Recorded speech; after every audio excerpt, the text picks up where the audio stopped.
So we are checking out this Prius for cylinder 2 misfire. I've got the borescope camera in cylinder 2 side of the cylinder here, and it appears to me that we have antifreeze coming in. Kind of a notorious problem.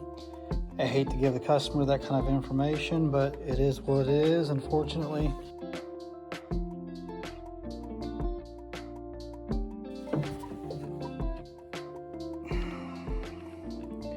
You can see all the liquid sitting on top of the piston there.